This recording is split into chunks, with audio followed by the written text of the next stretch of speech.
une nouvelle mission martienne qui a pour objectif d'écouter le cœur de Mars. Y a-t-il un cœur au centre de Mars? Bat-il encore? A-t-il battu? Quel est son pouls? Et si c'était un médecin, eh bien, on pourrait dire que les scientifiques ont inventé un stéthoscope pour l'écouter. Une personne est au centre de ce travail depuis de nombreuses années. Il est notre conférencier aujourd'hui, Philippe Lognonnet, professeur à l'université Paris Diderot, géophysicien à l'Institut de physique du globe de Paris, donc l'IPGP, et à l'IUF, l'Institut universitaire de France. Et donc Philippe est entre guillemets l'un des inventeurs, l'inventeur principal même du sismomètre, qui sera ce stéthoscope chargé d'écouter le cœur de Mars. Je vous remercie d'accueillir Philippe Lognonnet. Bien. Donc, merci pour cette invitation, et puis j'espère qu'on va ensemble essayer de se préparer à cette arrivée donc, qui aura lieu dans un peu plus de 24 jours.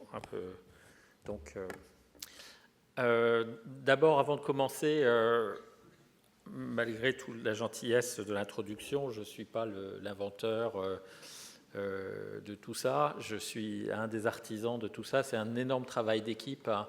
L'instrument que vous avez ici a été réalisé par plus de 200 ingénieurs et techniciens. Donc, j'en suis le porteur scientifique. Il y a un chef de projet au CNES, Philippe Laudet, un chef de projet dans l'industrie, chez tous nos partenaires industriels, dans tous nos laboratoires. Et vous avez ici les organismes qui ont contribué à cette aventure. Donc, évidemment, le JPL pour la mission, le CNES en France, avec nos partenaires étrangers à l'ETH, le Max Planck à Göttingen, l'ISAE à Toulouse, l'Imperial College, et j'en passe. Donc c'est vraiment un travail d'équipe comme toutes les missions. Donc je vais arrêter là les énumérations, mais c'est important de commencer comme cela. Donc l'autre point, c'est malheureusement, je ne vais pas vous montrer de données, parce que comme vous le comprenez, la mission n'est pas encore arrivée. Donc je vais essayer de vous expliquer pourquoi cette mission est importante, comment on va la réaliser, et surtout qu'est-ce qu'elle va nous amener à l'avenir. Voilà, donc nous sommes à peu près 24 jours avant l'atterrissage, et un petit peu pour la première fois, on va changer un peu le point de vue en fait qu'on a vis-à-vis de Mars. Si on regarde un petit peu tout ce qui s'est passé, l'essentiel de toutes les missions spatiales martiennes se sont mis en orbite autour de la planète. Elles ont essayé de déterminer la structure de l'atmosphère, la composition de l'atmosphère, la dynamique, la minéralogie de surface. Certaines ont essayé avec des radars de regarder les quelques centaines de mètres de cette planète, mais c'est une planète qui fait 3500 km. Donc en fait, on l'a à peine effleurée. On a réellement regardé que la peau de cette planète. La peau, c'est même pas la peau, d'une noix, c'est à peine la peau d'un abricot. Donc vraiment, on n'a qu'effleuré la planète. Et l'essentiel de la planète nous reste inconnu. Mais ce qui est important de bien voir, c'est que certains de mes collègues, pendant ces journées, vont vous parler de l'exobiologie, de la possibilité que de la vie soit apparue ailleurs dans l'univers, ailleurs dans notre galaxie, ailleurs peut-être dans le système solaire dans le passé. Ça, c'est une question fondamentale qui anime un petit peu toute la planétologie. Mais imaginons que la vie apparaisse un peu spontanément, d'une manière assez simple, sur n'importe quelle planète, dès que vous avez à un certain moment de l'histoire de cette planète, de l'eau liquide, des conditions qu'on appelle d'habitabilité. Quelle devient la vraie question par la suite? Est-ce que ça n'est pas la question de la survie de cette vie sur ces planètes? C'est-à-dire de la capacité d'une planète à offrir à de la vie, non pas 100 millions, 50 millions d'années où il y a de l'eau liquide, mais 2 milliards, 3 milliards, 4 milliards d'années, jusqu'à qu'arrive, avec des processus d'évolution, une audience comme celle qui est là devant moi et qui me permet aussi de vous présenter tout ça. Donc, quelque part, la vraie question en termes de conscience, elle est finalement un petit peu géologique. C'est-à-dire, est-ce que c'est aussi simple que cela pour une planète d'offrir 4 milliards d'années d'habitabilité pour que la vie, si elle apparaisse, puisse s'y développer. Et quand on regarde ce qui s'est passé dans le système solaire, on s'aperçoit que d'abord, on est une exception incroyable. On est une planète où il y a une sorte de cycle presque parfait, d'ailleurs que l'homme commence un petit peu à détruire, mais un cycle presque parfait entre la génération de gaz carbonique et l'absorption de gaz carbonique.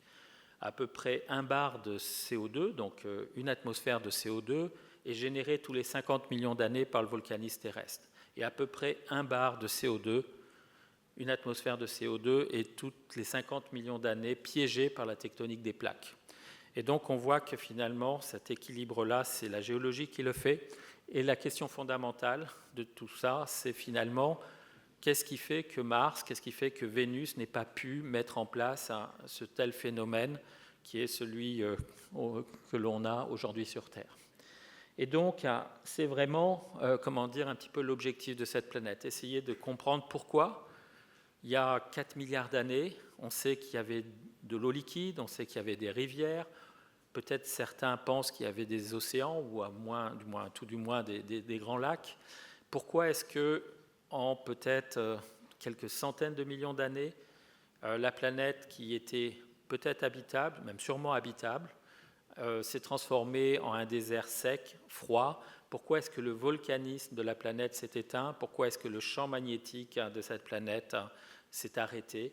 On sait qu'a priori, ce champ magnétique était généré par ce qu'on appelle la dynamo, c'est-à-dire le fait que le noyau est animé de courants de convection, mais on aimerait bien comprendre vraiment pourquoi tout ça s'est arrêté. Donc finalement, encore une fois, l'idée est la suivante: pourquoi nous sommes là? Est-ce que nous sommes une exception ou est-ce qu'au contraire, on peut comprendre justement les raisons de cette exception? Ce qu'il faut bien voir, c'est que si on essaie de comprendre tout ça en termes de planétologie comparée, de la structure interne des planètes, aujourd'hui, finalement, on a beaucoup de théories, et vous êtes d'accord avec moi que la théorie la plus simple qu'on puisse faire généralement en physique, c'est de tirer une droite. Pour faire une droite, il faut 2 points.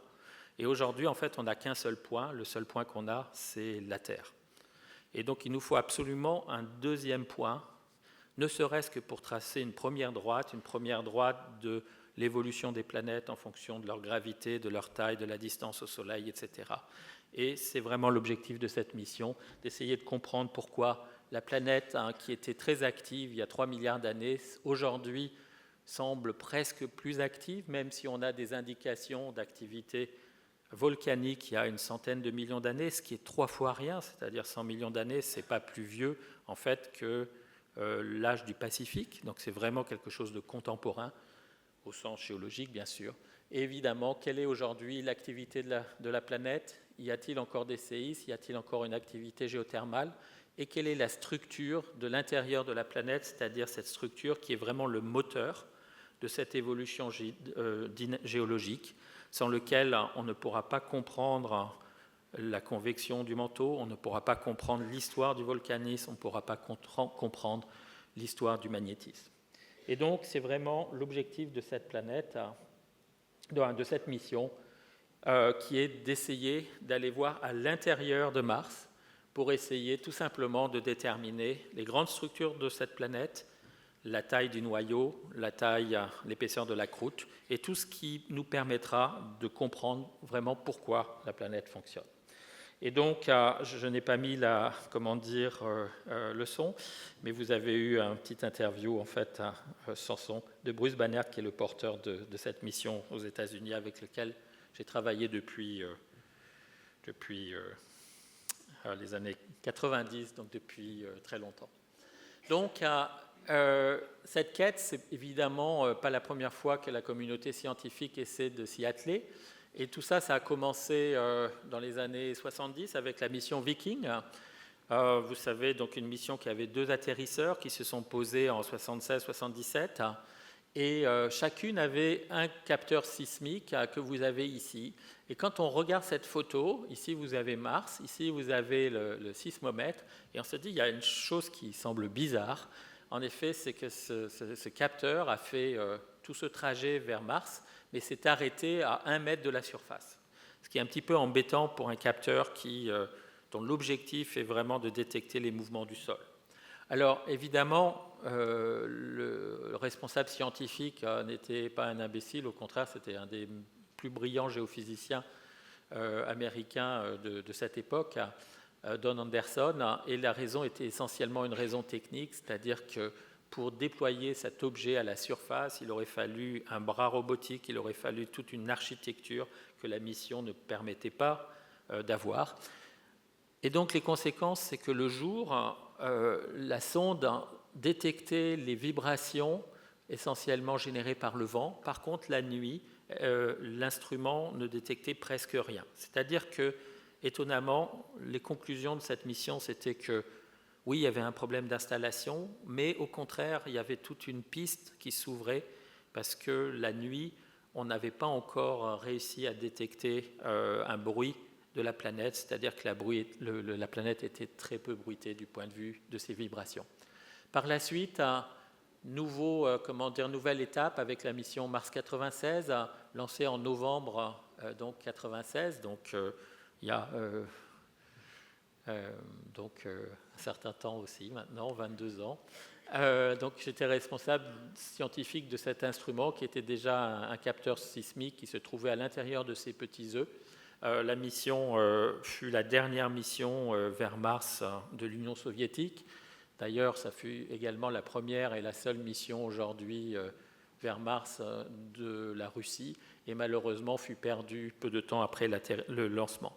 Donc on est tout simplement dans une situation où aujourd'hui, on n'a pas d'informations qui ont été glanées par des sondes sur la structure profonde de la planète.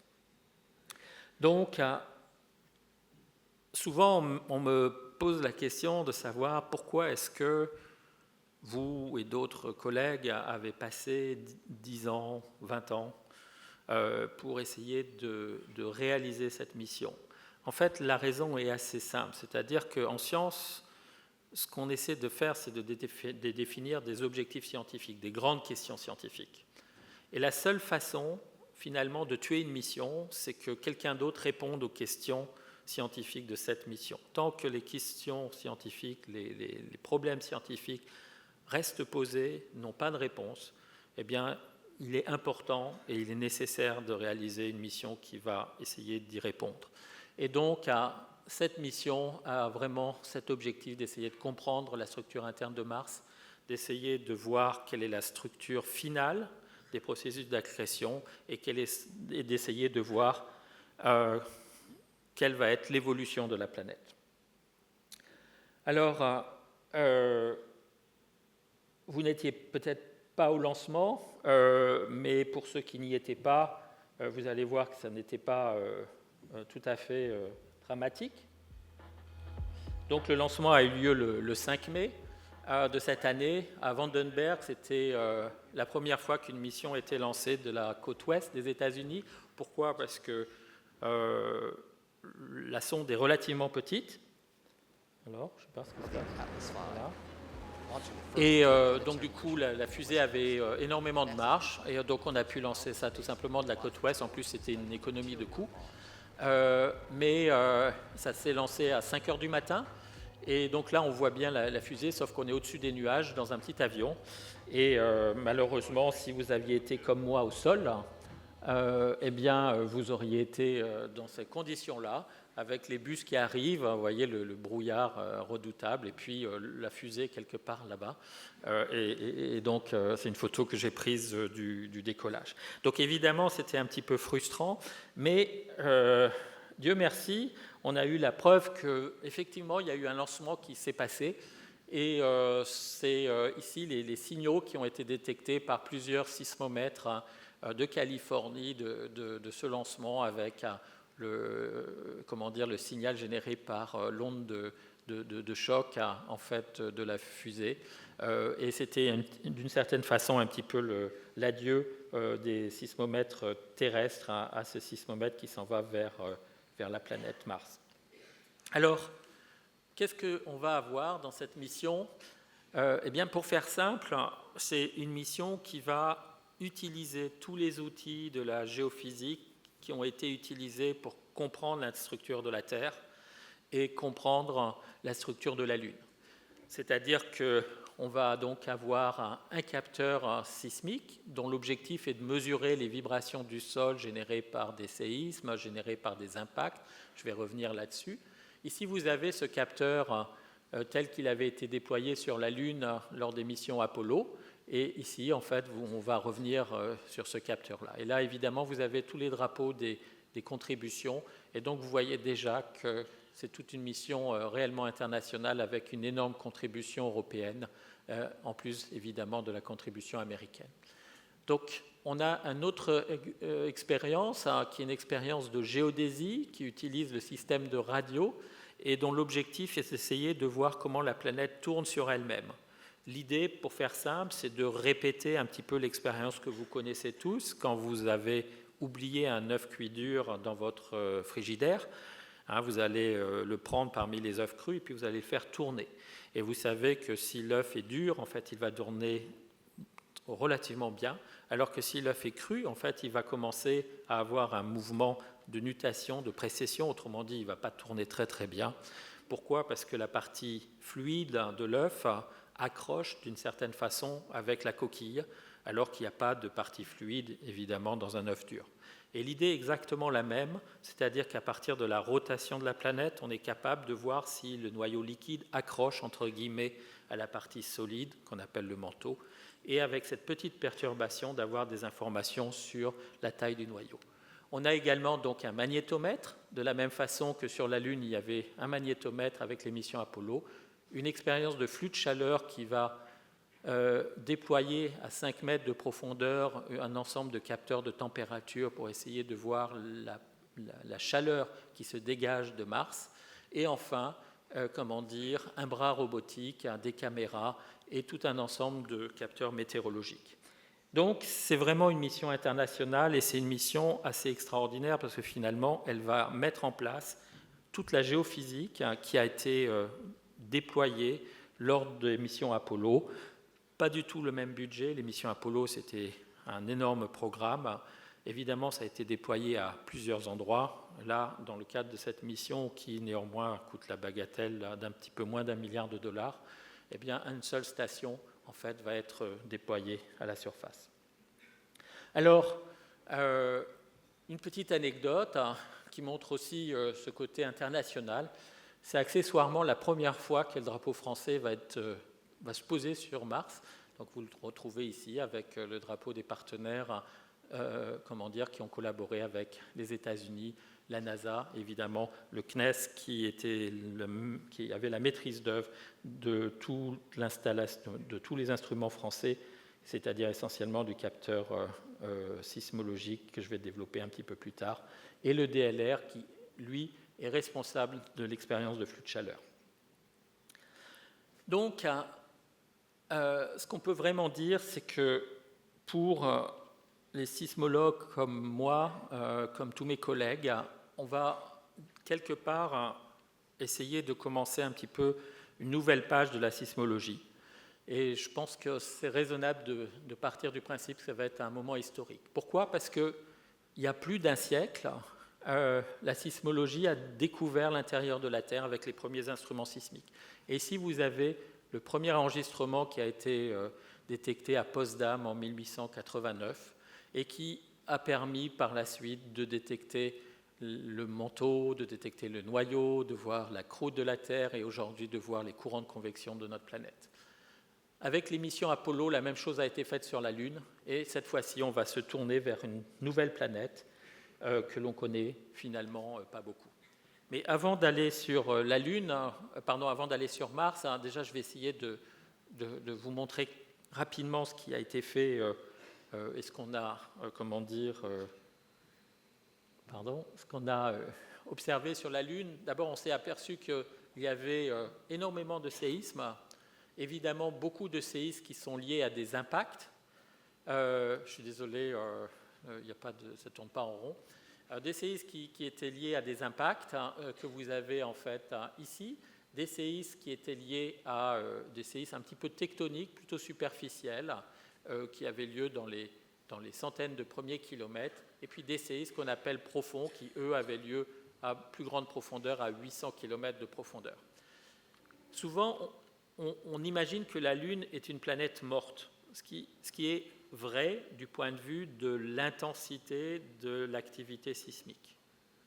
Par contre, si on regarde tout cela du point de vue du nombre de séismes détectés chaque jour, eh bien, sur la Lune, quand vous mettez un capteur sismique, vous allez détecter beaucoup plus de séismes qu'à Paris.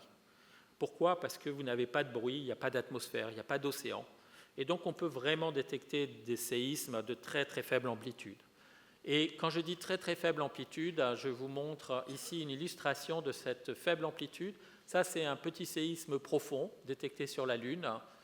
Et ici, vous avez le déplacement du sol en fonction du temps. Et donc, le temps est en minutes après l'heure du séisme. Et ici, vous avez la taille de l'atome d'hélium. Autrement dit, en fait, ce signal fait 2 diamètres d'atomes d'hélium crête-crête, c'est-à-dire de l'ordre de quelques angstroms.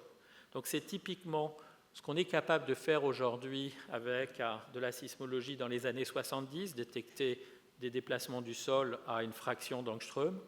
Et aujourd'hui, on est capable de détecter le déplacement du sol avec une précision d'1 dixième d'angstrom, voire même de 5 picomètres à très haute fréquence. Donc on a vraiment des capteurs qui sont extrêmement sensibles pour cela. Et évidemment, toutes ces techniques qui ont mûri pendant un siècle, qui ont mûri pendant 50 ans pour la Lune, eh bien, elles vont être adaptées et utilisées pour essayer de déterminer la structure interne de Mars. Et donc finalement, une autre façon de voir les objectifs de cette mission, alors évidemment, ça ne fait pas très high-tech, tout ça. Le high-tech, c'est les instruments, mais les objectifs scientifiques, c'est finalement les objectifs scientifiques de notre communauté de sismologues il y a un siècle. C'est-à-dire d'essayer de déterminer l'épaisseur de la croûte. Ça, c'est quelque chose qui a été trouvé par Morovici en 1910, d'essayer de déterminer l'épaisseur du noyau, la structure du noyau. Ça a été déterminé en 1906 par Oldham. Évidemment, de détecter le premier séisme qui a été détecté par Paschmitz à Potsdam et de refaire un petit peu toute cette science qui avait été faite à l'époque. Les objectifs de ça, finalement, si je ne vous en donne que 2, eh bien, le premier objectif, c'est qu'une fois qu'on a déterminé cette épaisseur de la croûte, du noyau, du manteau, etc., on va avoir le volume de toutes ces enveloppes. Et finalement, le volume de toutes ces enveloppes, qu'est-ce que c'est ? Eh bien, c'est un petit peu comme si vous imaginiez une vinaigrette. Vous vous posez la question de savoir quelle est la quantité d'huile qu'il y a dans la vinaigrette. Eh bien, c'est sûrement pas en la mangeant que vous allez deviner ça. Ce que vous allez faire, c'est que vous allez simplement attendre que l'huile se sépare du vinaigre, et puis là, vous pourrez voir la quantité d'huile et la quantité en fait, de vinaigre que vous avez dedans. C'est un petit peu la même idée pour Mars, c'est-à-dire que la grande question scientifique est de savoir quelle était la composition de Mars lorsque Mars s'est formé, et finalement, le résultat final, le fait qu'on a ce noyau en fer avec un volume qui sera déterminé, le manteau, la croûte, ça permettra d'avoir cette composition a posteriori. Et deuxième question, problème de l'évolution, donc essayer de comprendre comment le moteur planétaire fonctionne, et pour cela, eh bien, tout simplement avoir la taille du noyau, avoir les détails sur les pistons. Les pistons, c'est en général en sciences de la Terre des discontinuités ou de la radioactivité que vous avez dans le manteau. Et avec tout cela, mieux modéliser l'évolution de la planète et le fait que ces panaches convectifs ont généré tous ces volcans en fait, que l'on connaît très bien sur Mars, et d'essayer de mieux comprendre pourquoi ces panaches, à un certain moment, se sont éteints. Donc, pour cela, il faut essayer de voir à l'intérieur.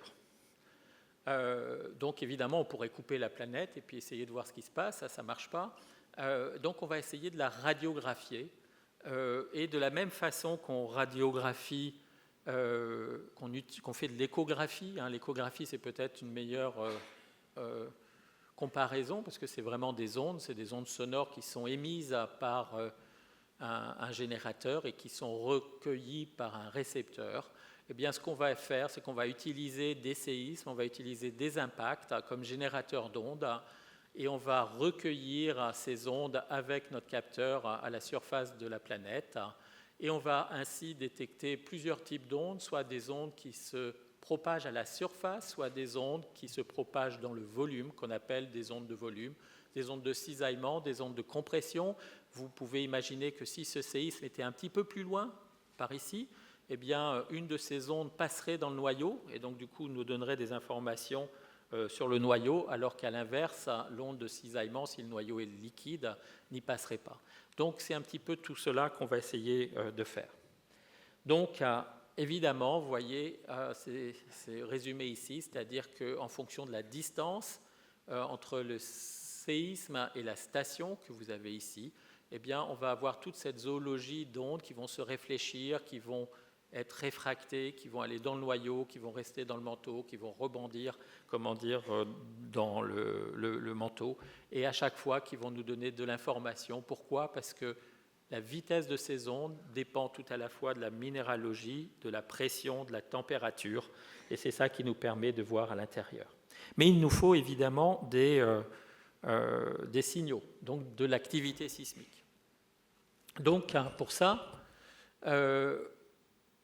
malheureusement, je ne peux pas vous dire quelle est l'activité sismique de Mars. Pourquoi ? Parce que c'est la première fois qu'on y va, on ne la connaît pas. Donc on a construit cette mission que sur des hypothèses. Alors vous pourriez me dire c'est un petit peu incroyable de faire ça, mais néanmoins des hypothèses validées par la Lune, validées par plusieurs approches, et qui nous laissent penser que si la Lune finalement a une trentaine de séismes en 7 ans, donc quelque chose comme, en gros sur la Lune vous avez un séisme de magnitude 5 par an, et vous avez quelques séismes de magnitude 4 par an.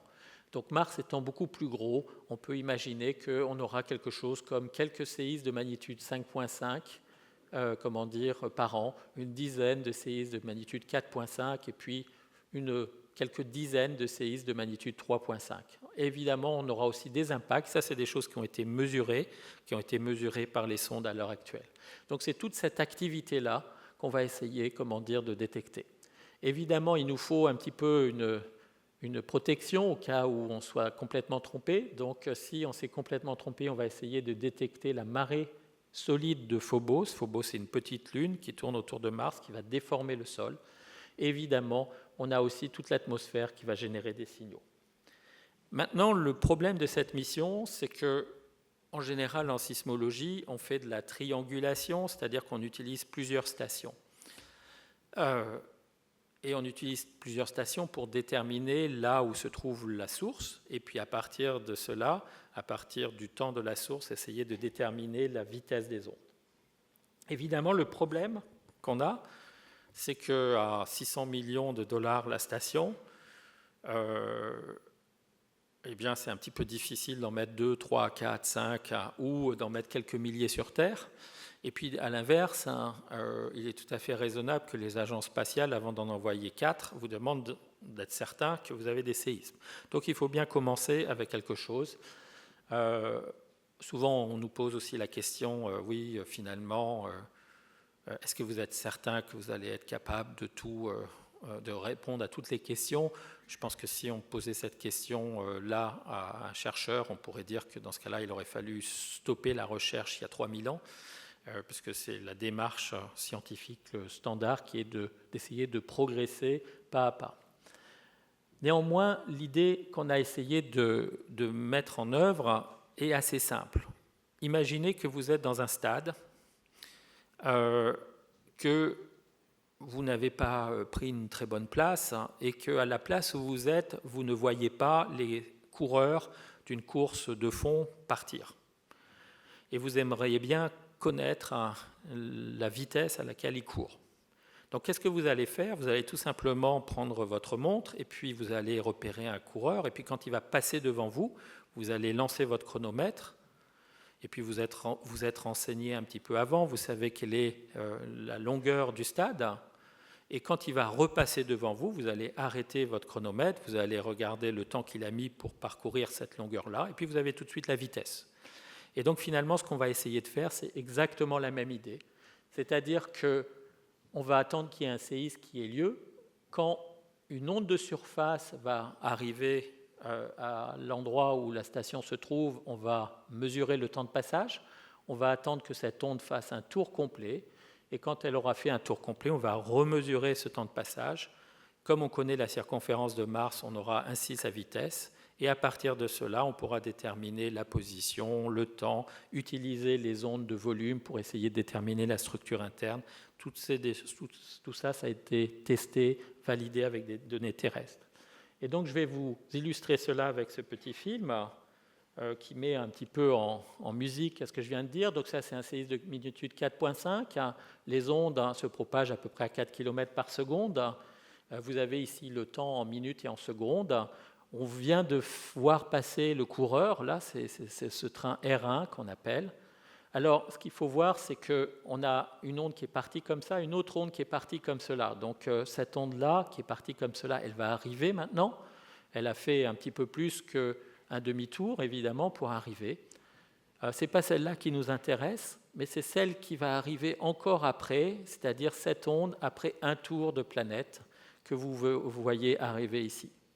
Et donc, cette onde-là, vous voyez, son amplitude est beaucoup plus petite. Je ne sais pas si vous arrivez à lire ici, mais vous verrez que pour un 4.5, l'accélération du sol se compte en nanomètres par seconde, c'est-à-dire 1 milliardième de la gravité martienne. Donc l'enjeu était de détecter en fait cette petite onde-là après tout un tour. Donc évidemment, c'est plus compliqué de faire cela que de détecter la première, et c'est aussi pour ça que souvent c'est plus facile sur Terre d'avoir des réseaux sismiques.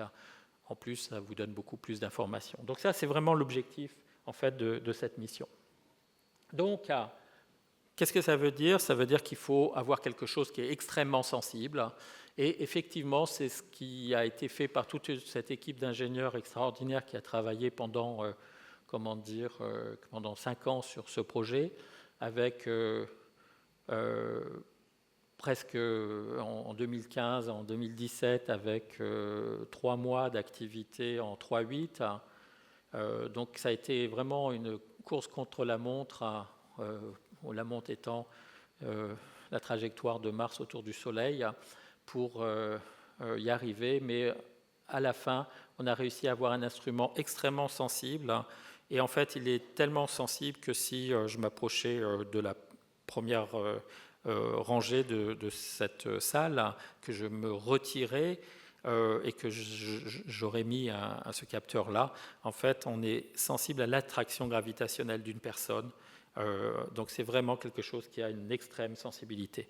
Alors évidemment, ça a demandé énormément de travail, du travail de toute cette équipe d'ingénieurs. Ici, vous avez des tests de température, des tests thermiques qui ont été réalisés à l'Institut de physique du globe de Paris, où on a cyclé les instruments entre -100, +70. Ensuite, ici, vous avez des tests de performance qui ont été réalisés au CNES à Toulouse, et avec des résultats assez extraordinaires, c'est-à-dire que sur Terre, dans des chambres blanches, on n'arrivait pas à voir la différence entre notre capteur martien et des capteurs terrestres.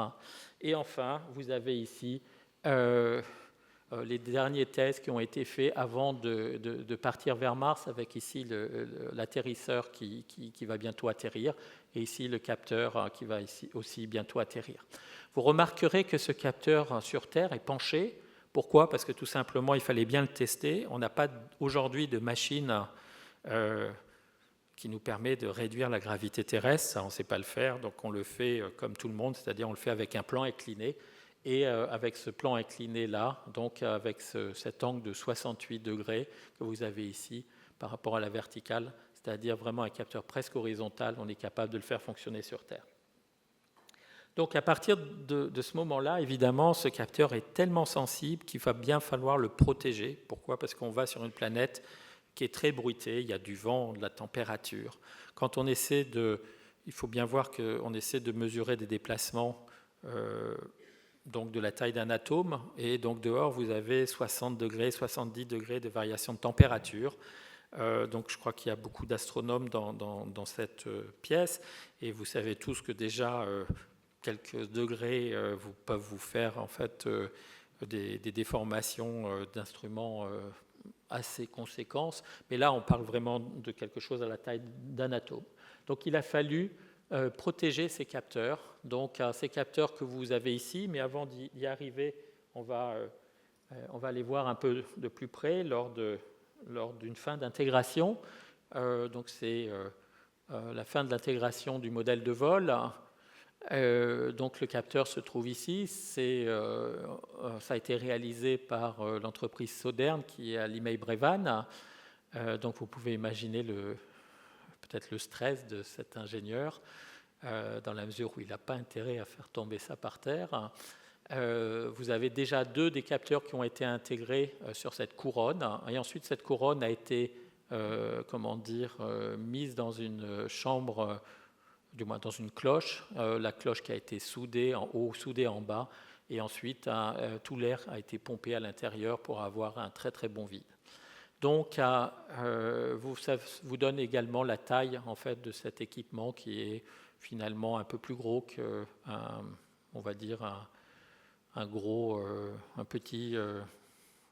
gros melon ou une petite citrouille, comme vous voulez. Voilà. Donc, néanmoins, ça vous donne aussi l'ordre de grandeur, disons, de la difficulté technique. Alors, la première chose qu'on a essayé de faire, c'est essayer de...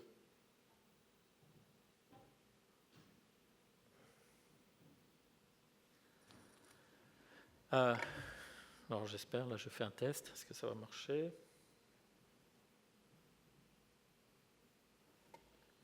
Hop, ça ne marche pas. Non, on a décidé que ça ne marchera pas, c'est pas grave. Donc ce capteur, en fait, eh bien, il a fallu le protéger, et vous allez voir en fait que il se trouve ici. Donc, vous avez ici une sphère qui est sous vide, vous avez ici une protection thermique, vous avez ici un bouclier éolien. Et autrement dit, on a un capteur qui fait quelques kilos, 2-3 kg, et c'est plus de 30 kilos qu'on va amener sur Mars pour essayer de l'installer. Et donc, on a vraiment l'idée d'une mission spatiale qui part avec son sac à dos et avec l'idée de faire la meilleure installation de ces capteurs à la surface de la planète. Donc, on referme toutes les couches, et le voilà. Et encore une anecdote, ici vous avez une cotte de maille pour lester cette jupe de telle façon qu'on soit certain que même sous de grandes bourrasques, la jupe ne va pas se soulever. Ce n'est pas parce que ça vient, on travaille avec JPL qui n'est pas très loin de Los Angeles qu'il faut faire ça. Et donc, du coup, tout à l'intérieur en fait, de cette protection, de cette grande cloche à fromage, on va avoir une température qui est extrêmement stable. Voilà. Après ça, il faut le déployer. Alors, là aussi, ça va être une première scientifique, ça va être la première fois qu'une mission de la NASA va déployer quelque chose au sol. Étonnamment, pourquoi la première fois? Parce que dans le passé, ce qui s'est passé, c'est que la plupart des missions ont approché des capteurs, ils ont approché des spectromètres alpha, d'autres capteurs de mesure de minéralogie, et donc ils ont approché du sol, ils ont approché des roches, mais il n'y a pas eu réellement de préparation du terrain pour essayer de mettre quelque chose, d'installer un capteur comme un géologue, un géophysicien pourrait le faire. Ça a été fait sur la Lune, et ici vous avez l'installation du sismomètre d'Apollo 12 par Armstrong, et c'est un petit peu ce que nous allons faire avec cette mission. Si ce n'est que là, on a 3 pattes, hein, là il y en a 2, et puis on a un seul bras, là il y a 2 bras, et par contre on a aussi un œil au lieu de 2, sauf qu'on va bouger la position du bras pour essayer d'avoir de la stéréo. Alors qu'est-ce que ça donne l'installation d'un capteur? Première chose, je vais vous montrer comment ça a été fait sur la Lune, vous allez voir que ce n'est pas aussi simple que ça finalement. Voilà l'installation du gravimètre d'Apollo 17 par, au passage, le seul géologue qui soit allé sur la Lune, Harrison Schmitt. Donc il faut attraper le capteur, il faut faire attention au câble, vous allez voir que ce n'est pas aussi simple que ça de faire attention au câble. Voilà, et ensuite il faut le déployer à quelques mètres de distance du système de puissance. Donc c'est un film qui n'est pas en accéléré, hein, c'est vraiment un film en vitesse normale. Et pendant ce temps-là, on parle à Houston, évidemment, pour savoir si tout va bien. Et ensuite, on laisse par terre les détritus. Ce qu'il ne faut pas faire, en général, quand vous allez sur la Lune, il faut toujours les mettre au bon endroit. Bien, qu'importe, ça c'était Apollo 17. Hein. Et ce que nous, on va faire, finalement, on va faire la même chose, hein, mais donc c'est résumé par ce petit film. Donc d'abord, on va prendre le capteur sur le pont, on va le déployer au niveau du sol. Et donc, vous voyez, on l'attrape avec une sorte de pince, comme ça. Ensuite, on va aller prendre la mesure de flux de chaleur, on va la déployer de nouveau au niveau du sol, ici. Voilà. Ensuite, on va aller chercher le bouclier éolien que vous avez là. On va le déployer, le mettre sur le capteur. Et puis enfin, la sonde de mesure de température va être déployée sous une manière un peu d'auto-percussion jusqu'à à peu près 5 mètres de profondeur. Pourquoi uniquement 5 mètres? Parce que tout simplement, à partir de 5 mètres, on changeait de classe de mission. On devenait une mission qui commençait à triturer des endroits où potentiellement de la vie pourrait survivre, hein, ce qui aurait nécessité de stériliser tout ça et tout le reste, hein, et d'augmenter le coût de la mission par plusieurs ordres de grandeur. Et donc, du coup, la mesure de flux de chaleur s'arrête juste à 5 mètres, c'est-à-dire à la limite de notre classe de mission en termes de protection planétaire. Donc, la seule différence entre le premier film que je vous ai montré sur la Lune et puis celui-là, c'est que celui-là va durer 2 mois. Hein, c'est-à-dire qu'on atterrit le 26, hein, on va commencer à faire la recette de tout ça le 27, et on devrait avoir terminé de faire ce déploiement à peu près la 3e semaine de janvier, si tout se passe bien. Alors, évidemment, tout se passe bien, ce n'est pas tout à fait évident. Alors là, je vais vous montrer des films qui vous montrent que c'est toujours important de tester. Ce n'est pas forcément des films que je laisserai, mais vous allez voir des exemples. Premièrement, un problème très simple qui est comment on attache un câble sur la sonde. On utilise du velcro, d'accord, et donc vous savez, le velcro, il faut le détacher. Et donc ici, le bras essaie de tirer le velcro, et donc il a du mal, en fait, au début, comme vous le voyez ici. Donc il continue à tirer, à tel point qu'à la fin, en fait, il a été décidé de mettre des chaufferettes pour réchauffer le velcro quand il sera à moins 60, moins 70, parce que ça devient compliqué. Et évidemment, à un certain moment, on va y arriver, d'accord. Mais bon, ça, c'est pas des choses que vous voyez autant que ça dans ces petits films d'animation. Et puis, même chose, beaucoup de travail qui a été fait sur la façon de déployer le capteur, avec un essai ici qui n'était pas forcément des plus réussis. Mais vous pouvez imaginer, en fait, à tous ces tests qui ont été faits, refaits, jusqu'à que tous les petits détails nous permettent d'être confiants dans la mission. Alors, petit détail aussi, on va essayer de savoir d'où viennent les ondes.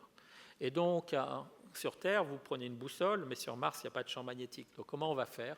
Eh bien, on va tout simplement essayer de déterminer, et ça, c'est un travail qui a été fait en particulier par Denis Savoie, qui est un de nos collaborateurs en France, de déterminer la direction, en fait, de la sonde à partir d'un gnomon que vous avez représenté ici. C'est-à-dire, on va mesurer le temps, et à partir du temps, on va déterminer la position de l'ombre portée de ce qui sert, de point d'attache du bras.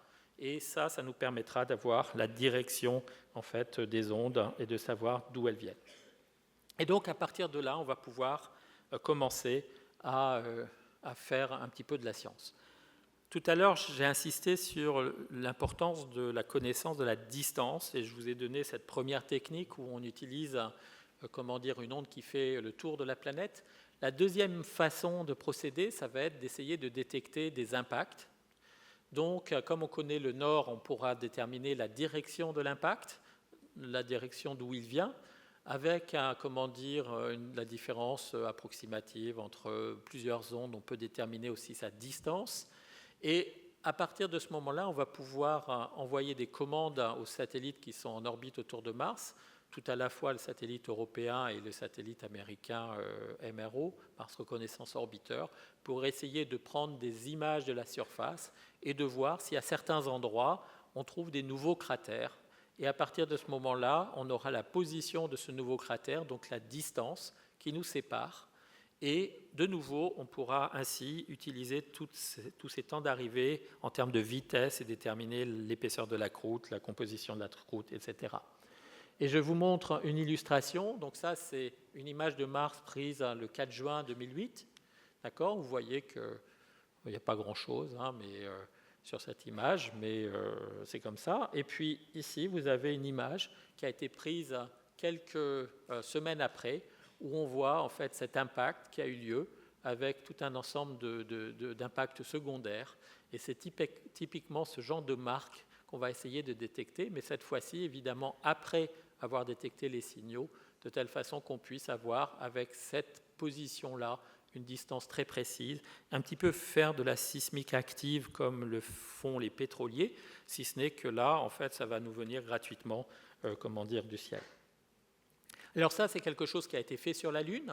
Ici, vous avez des exemples en fait, de signaux d'impact qui ont été mesurés sur la Lune. Vous avez ici les amplitudes, des choses qui se comptent en fractions de microns par seconde en termes de vitesse.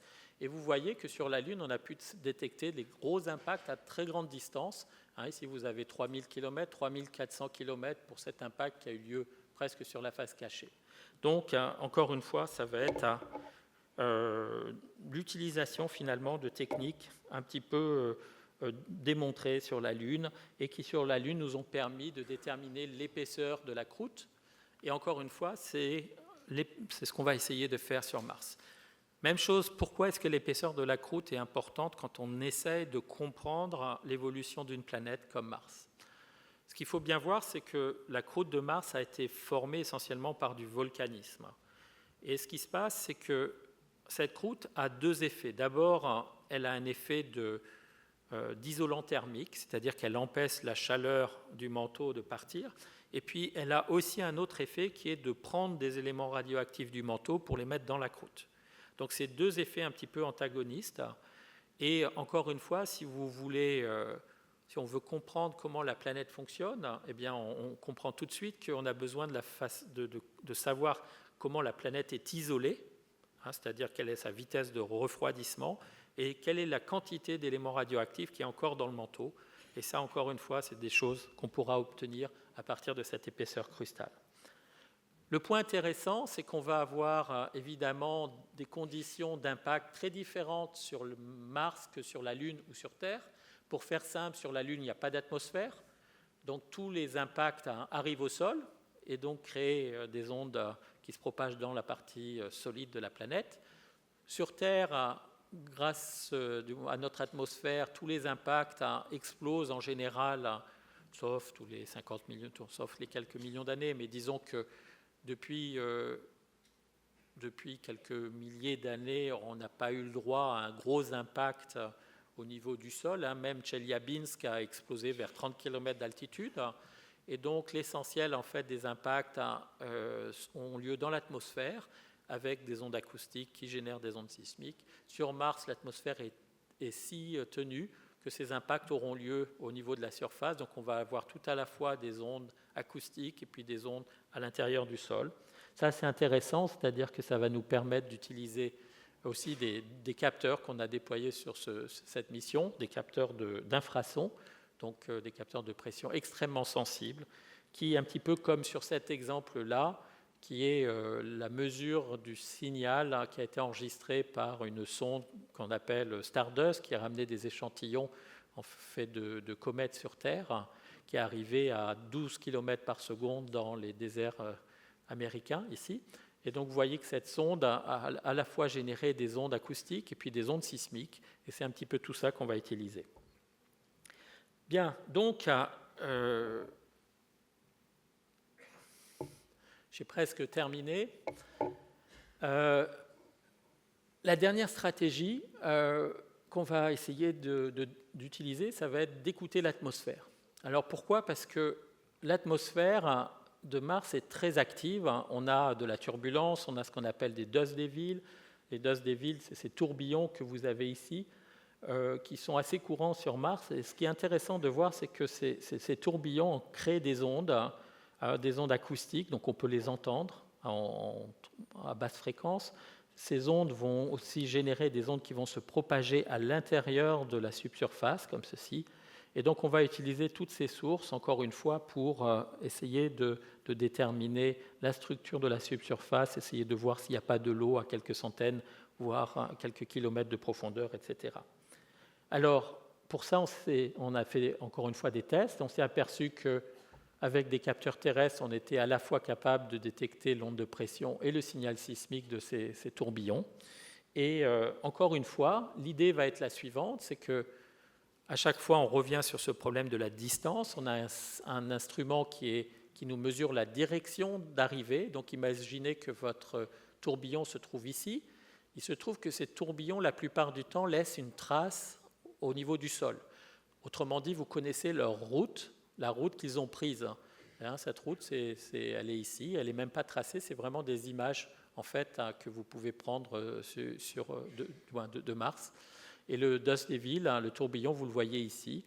Et donc, l'intérêt, c'est que si vous avez une mesure de la distance, que vous connaissez ce point, que vous connaissez la route, vous avez de nouveau, si vous avez une mesure de l'azimut, que vous connaissez la direction, vous connaissez la route, vous connaissez ce point, du coup, vous connaissez la distance. Et à partir de tout ça, toute la sismologie peut être déclinée.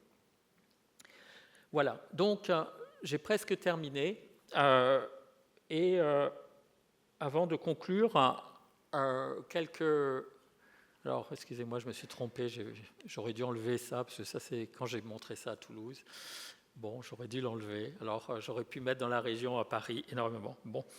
Le point important, c'est qu'on a mis en place tout un partenariat avec un réseau international qui s'appelle Sismo à l'école.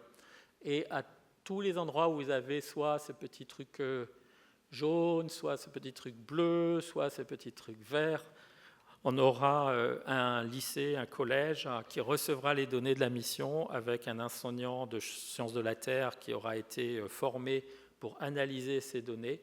Et donc, ça, c'est aussi une autre dimension, c'est une mission qui va transmettre non seulement à des scientifiques, mais à une communauté de 400, 500, 600 écoles au niveau mondial, des données d'une autre planète, des données de sismologie, des données de météorologie. Et donc, si vous souhaitez avoir accès aux données, peut-être que le plus simple est de voir auprès de vos enfants si, en fait, dans les lycées où ils se trouvent, il y a ces initiatives Sismo à l'école.